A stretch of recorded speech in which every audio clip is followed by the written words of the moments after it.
ધોરણ 7 પ્રકરણ નંબર 3 માહિતીનું નિયમન, જેમાં આજે આપણે સ્વાધ્યાય 3.3ની આ પાઠ 4માં વાત કરીશું.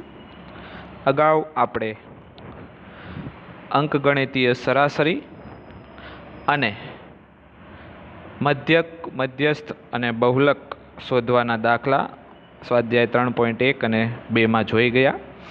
જેથી કરીને ન જોયા હોય તેવા બાળકોએ, વિદ્યાર્થીઓએ પાર્ટ 1 થી 3 યુટ્યુબ ચેનલ પર જઈને જોઈ લેવા. તો આજે આપણે 3.3 શીખીશું, જેમાં આલેખ વિશેની વાત આપણે કરવાની છે, આલેખની ચર્ચા કરવાની છે. તમે ધોરણ 6માં લંબાલેખ વિશે શીખી ગયા. આલેખ ઘણા પ્રકારના હોય છે, જેમ કે આપણે છઠ્ઠામાં ભણ્યા તેમ લંબાલેખ. એમાં જ આવશે આપણે ધોરણ 7માં દ્વિલંબાલેખ, એ પછી આવે વર્તુળાલેખ, રેખા આલેખ. તો આવી રીતે ઘણા પ્રકારના આલેખો આવે છે, જેમાંથી અહીં આપણે લંબાલેખ અને દ્વિલંબ આલેખ શીખવાનો છે. તો સ્વાધ્યાય 3.3 એનો પ્રશ્ન નંબર 1 જોઈએ. તો અહીં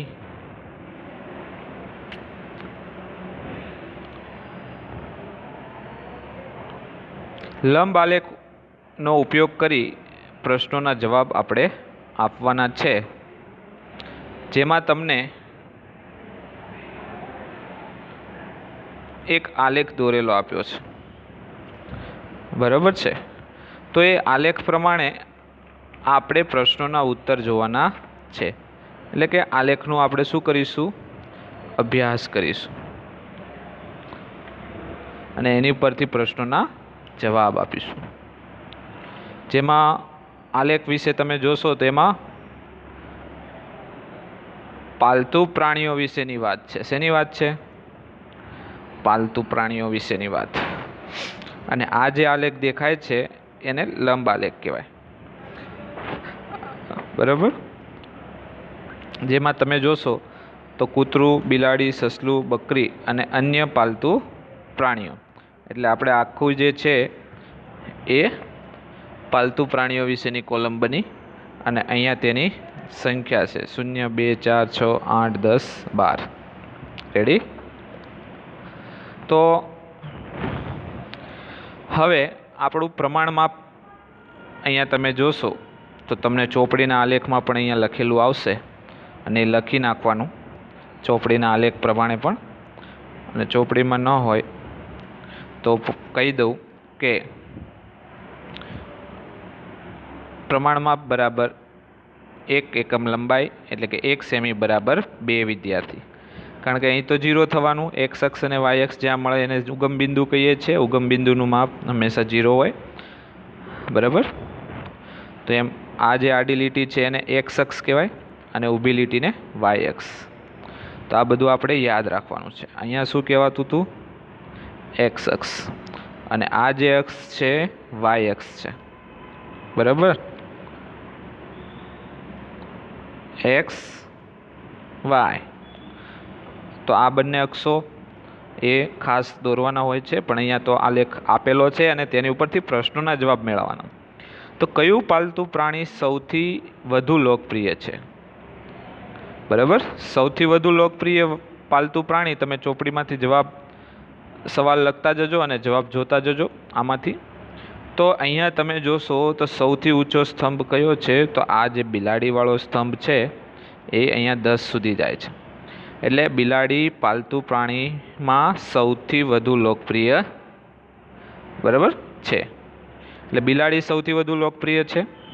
એ પછી બીજો પ્રશ્ન છે, કેટલા વિદ્યાર્થીઓનું પાલતુ પ્રાણી કૂતરો છે? તો હવે કૂતરાવાળો સ્તંભ જુઓ તો એ 2, 4, 6, 8 જાય છે. એટલે અહીંયા વિદ્યાર્થીઓની સંખ્યા કેટલી થઈ? 8 થઈ. અને આપણે આલેખનું વાંચન પણ કહી શકીશું. આલેખનો અભ્યાસ, આલેખનું વાંચન, જેમાં આલેખ દોરેલો હોય તેની ઉપરથી પ્રશ્નોનો જવાબ આપણે આપવાના હોય છે। તો કેટલાક વિદ્યાર્થીઓનું પાલતું પ્રાણી કૂતરો છે, તો જે આપણે અહીંયા લીધું અહીંથી શોધીને કે 8 વિદ્યાર્થીઓનું પાલતું પ્રાણી કૂતરો છે। હવે બાળ મિત્રો, આ જે આલેખ છે પ્રશ્ન 1નો, એમાં 2 જ પ્રશ્નો હતા, જેમાં આપણે એ પ્રશ્નોનો અભ્યાસ કર્યો। હવે હું જો એમ કહું કે સૌથી ઓછું લોકપ્રિય પાલતું પ્રાણી કયું, બરાબર, તો આપણે જોઈશું કે સૌથી ઓછું લોકપ્રિય પાલતું પ્રાણી આપણે અહીંયા સ્તંભ સૌથી નીચે હોય એવો કયો છે, તો આ છે। એમાં કયું પ્રાણી આપ્યું છે, તો સસલું, બરાબર। તો એવી રીતે આપણે પ્રશ્નોના જવાબ આપી શકીએ છીએ। આપણે તો અહીંયા 2 જ પ્રશ્નો હતા, પણ ઘણા બધા પ્રશ્નો બીજા બનાવી શકાય, તો એ ધ્યાન આપવાનું છે। જેમ કે મેં અહીંયા પ્રમાણ માપનું કીધું હતું, તો અહીંયા હું કહું કે વાય અક્ષ પર પ્રમાણ માપ કેટલું થશે, તો આપણે અહીંયા વાય અક્ષ પર પ્રમાણ માપ કેટલું છે, 2 સેમી છે। તો આ રીતે પ્રશ્નોના ઉત્તર દેવાના હોય છે। હવે પ્રશ્ન નંબર 2 તરફ જઈએ બાળ મિત્રો।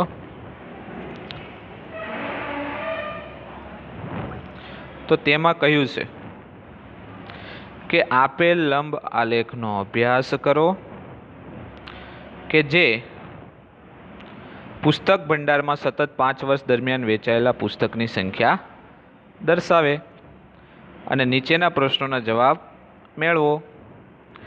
તો સૌથી પહેલા પ્રશ્નો જોઈ લઈએ 1989માં, 90માં અને 92માં, એટલે કે 1989, 1990 અને 1992ના દરેક વર્ષમાં કેટલા પુસ્તકોનું વેચાણ થયું હશે? કયા વર્ષમાં 475 પુસ્તકો વેચવામાં આવ્યા અને કયા વર્ષમાં 225 પુસ્તકો વેચવામાં આવ્યા? કયા વર્ષમાં 250 કરતાં ઓછા પુસ્તકો વેચવામાં આવ્યા અને 1989માં વેચાયેલ પુસ્તકોની સંખ્યાનો અંદાજ કેવી રીતે કાઢી શકાય, તે પણ આપણે સમજવાનું છે। તો પુસ્તકો જે વેચાયા તેને લગતા અહીંયા પ્રશ્નો આપ્યા છે, આપણે આગળ જોઈએ। તો સૌથી પહેલો પ્રશ્ન હતો 1989, 90 અને 92ના દરેક વર્ષમાં કેટલા પુસ્તકોનું વેચાણ થયું?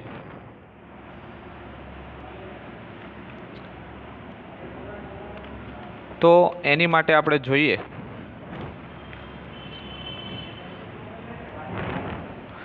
તો આપણો આલેખ પહેલાં સમજીએ। અહીંયા પ્રમાણમાં 1 એકમ લંબાઈ બરાબર 100 પુસ્તકો છે। તમારા અભ્યાસક્રમ પ્રમાણે અને જરૂર પ્રમાણે હું કહું તો તમારે અહીં 5 ખાનાવાળો આલેખ લેવાનો છે। તમે અહીંયા જોશો કે દરેક ચોરસ જે ખાનું છે એમાં 5 ઊભી અને આડી લીટી છે, એટલે તમારે આલેખ 5 ખાનાવાળામાં દોરવાનો છે, 10 વાળું લેવાનું નથી। ઓનલી ફોર 5 ખાનાવાળો આલેખ જ દોરો, બરાબર। એટલે એમાં 5 ખાનું હોય તો એમાં તમે 1 ચોરસ સેમી અહીંયા માપ થશે દરેક ચોરસ ખાનાનું, એ પણ યાદ રાખજો। આપણે શીખી ગયા છીએ 6ઠામાં બધી જ માહિતી, જે તમને યાદ દેવડાવી દઉં। એક્સ અક્ષ અને આ ઊભી છે વાય અક્ષ। અહીંયા આપણે શું દર્શાવ્યું છે? વર્ષ દર્શાવ્યા છે। શું દર્શાવ્યું છે? વર્ષ। તો તમે સમજી શકશો કે વર્ષમાં, બરાબર, આપણે રેડ પેનથી આ રીતે લખી નાખવાનું કે આ જે પેલું છે એ કયો સ્તંભ દર્શાવશે? તો 1989 શું દર્શાવશે? પછી આ 1990, બરાબર। આખું લખવું હોય તો આ રીતે લખી નાખવાનું, આ 89, પછી આવશે 1990, એની પછી આવશે 1991, નાના અક્ષરે લખી નાખવાનું તમારે।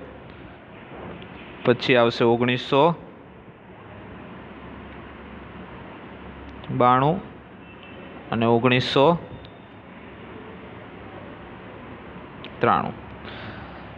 હવે અહીંયા તો વર્ષ દર્શાવી દીધા કે 89 પછી 90 આપણે પોઈન્ટરથી સમજીએ કે આ 1989 છે, આ 1990, 91, 92 અને 93. તો વર્ષ અહીંયા લખવાના છે અને એની નીચે આ નાના અક્ષરે લખ્યા પછી તમારે આડી લીટી દોરી નાખવાની. અહીંયા 2 ખાના છોડી દેવાના, અહીંયા 2 ખાના છોડી દેવાના. આલેખ દોરતી વખતે આ બધી બાબતોનું તમારે ધ્યાન રાખવાનું છે, ખાસ. તમારે પરીક્ષામાં આવા પ્રકારના એક A4 સાઇઝના ગ્રાફ પેપરમાં દોરવાનું હોય છે, તો એ પણ ધ્યાન રાખો. હવે જે A4 સાઇઝમાં દોરવાનું હોય છે તેમાં તમારે સારી રીતે દોરવા માટે અહીંયા 2 ખાના છોડી અહીંયા X અક્ષ જરૂર પ્રમાણે જેટલા સ્તંભ આવતા હોય એ પ્રમાણે લંબાવી દેવાનું અને એ જ રીતે અહીંયા ઊભામાં Y અક્ષ દર્શાવી દેવાનું. પ્રમાણમાપ હંમેશા લખવાનું હોય છે, જે તમને રકમમાં આપેલું હોય તો ઠીક, ન આપ્યું હોય તો યોગ્ય માપનું પ્રમાણમાપ લેવાનું હોય છે. તો આપણી માહિતી ખાનામાં તમે જોઈ અહીંયા બરાબર. તો આ તો આલેખ સીધો આપેલો છે કારણ કે દોરેલો જ છે ચોપડીમાં, એની ઉપરથી પ્રશ્નનો જવાબ જોવાના છે. જો ન આપ્યું હોય તો તમે આગળ પહેલા પ્રશ્નમાં જે જોયું એવો આલેખ આમાં પણ બની શકે અને એમાં જ બનાવવાનો છે તમારે, જેથી કરીને તમારી પ્રેક્ટિસ થાય. તો આપેલ માપ પ્રમાણે આપણા જે માપ આપેલા હોય આવા ખાનામાં આપેલા હશે એ પ્રમાણે સૌથી મીડિયમ માપ લઈ, જેમ કે આપણે 100, 200, 300, 400, 500 લીધું બરાબર, 600 સુધી જશે. એમ 50 લઈ શકીએ આપણા ઓરિજિનલ ગ્રાફમાં, પણ આપણે 50 કે 100 લઈને દોરી શકીએ તો 100નું લઈ લેજો તમે, બાકી 50થી પણ વ્યવસ્થિત દોરી શકાય છે. હવે અહીંયા ચોપડીમાં બેઠો આપેલો છે એટલે 100નો 100 લઈ લીધો છે, તો 100 પ્રમાણે લઈએ તો આપણે અહીંયા આલેખ દોરી નાખ્યો છે. આપણું પહેલું માપ 180 થતું હોય તો એ અહીંયા આવે બરાબર, કારણ કે અહીંયા 100થી 200 હોય તો 20 માપ વધતું જાય. તો આવા બધા પ્રશ્નોની ચર્ચા આપણે ધોરણ 6માં લંબ આલેખ દોરતી વખતે બધી કરી લીધી છે. તો એ જ વસ્તુ તમારે યાદ કરી અહીંયા દોરવાનું છે, જે મેં તમને સૂચના આપી તે પ્રમાણે. હવે આપણે પ્રશ્નોને જોઈએ તો 1989, 90 અને 92ના દરેક વર્ષમાં કેટલા પુસ્તકોનું વેચાણ થયું? તો 1989નો સ્તંભ મેં તમને અહીંયા સમજાવ્યો, તો આ સ્તંભ જાય છે 200થી 1 ખાનું નીચે, એટલે અહીંયા 100થી ગણીએ તો પહેલું ખાનું 120, પછી 140, 160 અને 180. ટૂંકમાં 200માં 20 ઓછા રહેશે, એટલે 1989ના વર્ષમાં 180 પુસ્તકનું વેચાણ થયું. એ પછીનો સ્તંભ તમે જોશો 1990નો, તો એની વાત કરીએ તો 500માં 1.5 ખાનું ઓછું છે, દેખાય અહીંયા આપ્યું છે ને, તમે ઝૂમ કરીને પણ જોઈ શકો છે. એ 150માં 1.5 ખાના જેટલું ઓછું છે, એટલે અહીંયા તમે જોશો, હજી થોડુંક ઝૂમ કરીએ,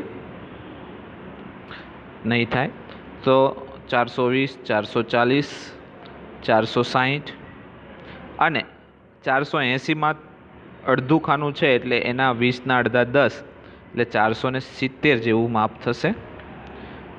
એટલે આપણા પુસ્તક પ્રમાણે આપણે જોઈએ તો એમાં જવાબ અંદાજિત જશે, કારણ કે 475 પુસ્તકો થાય છે.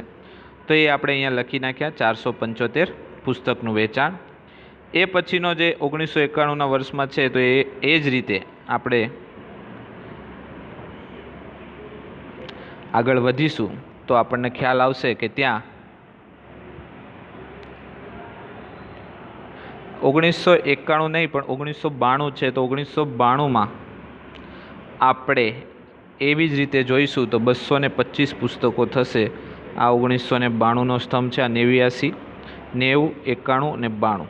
આ 1992નો સ્તંભ થયો, તે તમે જોશો તો 1.5 ખાના જેટલું 200ની ઉપર છે, એટલે 225 એ આપણું માપ થશે.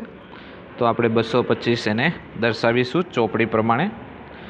તો આ રીતે પ્રશ્નોના જવાબ આપણે આપવાના હોય છે. કયા વર્ષમાં 475 પુસ્તકો વેચવામાં આવ્યા અને કયા વર્ષમાં 225 પુસ્તકો વેચવામાં આવ્યા? તો આપણે જોયું કે 225 તો 1992માં છે.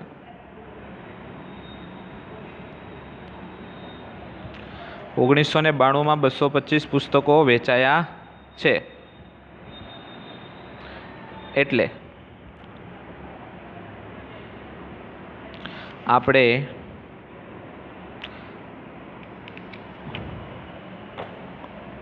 અહીં જોતા જઈશું કે 475ની વાત કરી દઈશું પહેલાં. તો કયા વર્ષમાં 475 પુસ્તક? તો અહીંયા તમે જોશો તો 400 અને 75, એટલે 475 અહીંયા ઉપરથી આપણે મેળવીને લખી નાખીએ તોય ચાલે, જે એકવાર શોધી નાખ્યા. 1990ના વર્ષમાં 475 પુસ્તકો વેચાયા અને 225 આપણા 1991 નહીં પણ 1992 આવશે. એટલે અહીંયા તમારે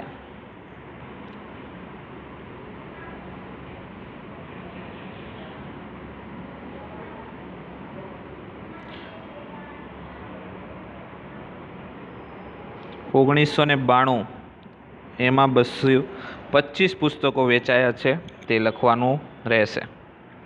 આગળના પ્રશ્નો જોઈએ તો કયા વર્ષમાં 250 કરતાં ઓછા પુસ્તકો વેચવામાં આવ્યા? તો 1989 અને 1992ના વર્ષમાં 250 કરતાં ઓછા પુસ્તકો વેચાયા. આપણે આ લેખમાં પણ સમજીશું. તો 250 કરતાં ઓછા પુસ્તકો કયા વર્ષમાં વેચાયા એ આપણે લખવાનું છે. તો જોઈએ.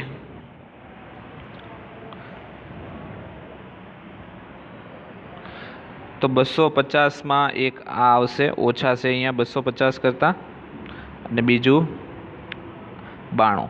એટલે 1989 અને 1992ના વર્ષમાં 250 કરતાં ઓછા પુસ્તક વેચાયા. એ પછી 1989માં વેચાયેલ પુસ્તકની સંખ્યાનો અંદાજ કેવી રીતે કાઢી શકાય સમજાવો. તો આપણે આલેખ પરથી જોઈશું કે 1989 તો આપણે પહેલાં પણ સમજ્યા જે અહીંયા વાત કરી તે. તો 1989ના સ્તંભને જોઈએ તો તે 200માં એક ખાનું ઓછું છે.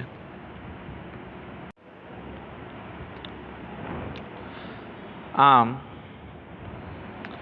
અહીંયા 180 થાય છે, એટલે આપણે અહીંયા લખ્યું આલેખ પરથી કહી શકાય કે 1989ના વર્ષમાં 180 પુસ્તકો વેચવામાં આવ્યા છે.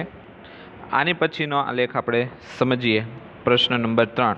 તો જુદા જુદા 6 ધોરણના વિદ્યાર્થીઓની સંખ્યા આપણને નીચે મુજબ આપેલી. તો આ માહિતીને લંબ આલેખ સ્વરૂપે દર્શાવો. ધોરણ 5, 6, 7, 8, 9, 10 એમાં આ રીતે આપણું ખાનું આપેલું હશે. એ પ્રમાણે આપણે આલેખ દોરવાનો હોય. અહીંયા લંબ આલેખ દોરવાનો છે. એમાં પ્રશ્નો છે એ અને બી. બીમાં આપણે 2 પેટા પ્રશ્નો આપેલા છે, તો તેની પણ ચર્ચા કરીશું. હવે આલેખ દોરવા માટે આપણું જે માપ આપેલું હોય બાળમિત્રો, અહીંયા પ્રમાણ માપવાળો પ્રશ્ન પણ આપેલો છે. આલેખ દોરવા માટે અહીંયા તમે જોશો એ રીતે. તો સૌથી મોટું માપ 135 છે, તો એ પ્રમાણે પ્રમાણ માપ યોગ્ય લઈ લેવાનું. સૌથી ઓછું 80 છે, એને પણ ધ્યાનમાં રાખીશું. હવે આપણે આલેખ તરફ જઈએ. તો અહીંયા પહેલો પ્રશ્ન જ જરૂરી છે, પ્રમાણ માપ લેવાનું. તો આપણે પ્રમાણ માપ લઈ લીધું 135 પ્રમાણે, એટલે અહીંયા લખ્યું પ્રમાણ માપ લેવા માટે સૌથી મોટી સંખ્યા 135ને ધ્યાનમાં રાખી માપસરનો આલેખ બને તેમ y અક્ષ પર 1 સેમી બરાબર 10 વિદ્યાર્થી લઈશું. આ તમારે આલેખ દોર્યા પછી ગ્રાફની પાછળ લખી નાખવાનું છે. તો અહીંયા પ્રમાણ માપ 1 એકમ લંબાઈ બરાબર 10 વિદ્યાર્થીઓ લઈ લીધા. હવે અહીંયા x અક્ષ દોર્યો, અહીંયા આપણે y અક્ષ દોરીશું અને એને તમે હવે વ્યવસ્થિત જોઈ લો. સૌથી પહેલાં આલેખ દોરવો જરૂરી છે.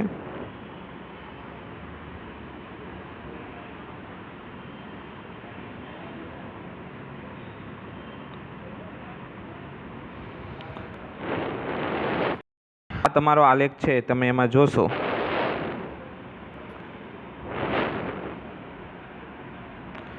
તો અહીંયા આપણે x અક્ષ દર્શાવ્યો છે. આ તમે જોઈ શકો છો, આ x અક્ષ છે અને આ વાય અક્ષ છે.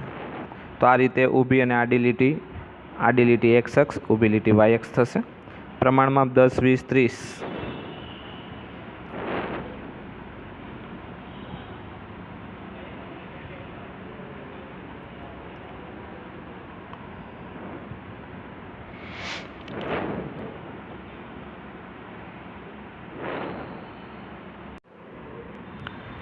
પ્રમાણમાં 10, 20, 30, 40, 50 એવી રીતે દરેક ખાને લખતું જવાનું. તમારે 140 સુધી લખવું પડશે.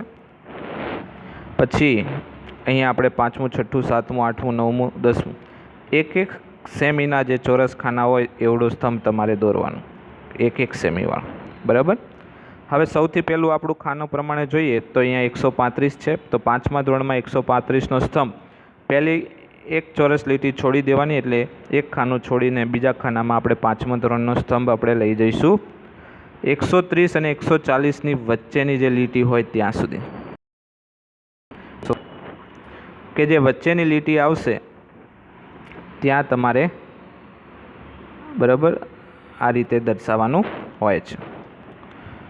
હવે એ જ રીતે આપણે આગળનો 6ઠ્ઠા ધોરણનું 120 છે એ ખાનું જોઈશું. તો અહીં 120 દર્શાવવા માટે આપણે અહીંયા 120 સુધી સ્તંભને લંબાવી દઈશું. અને તમારે આવી ઘાટી લીટીઓ કરવાની જરૂર નથી, ફક્ત સ્તંભની જરૂર છે. અહીંયા પ્રમાણમાપ આપણે લખી જ નાખ્યું છે.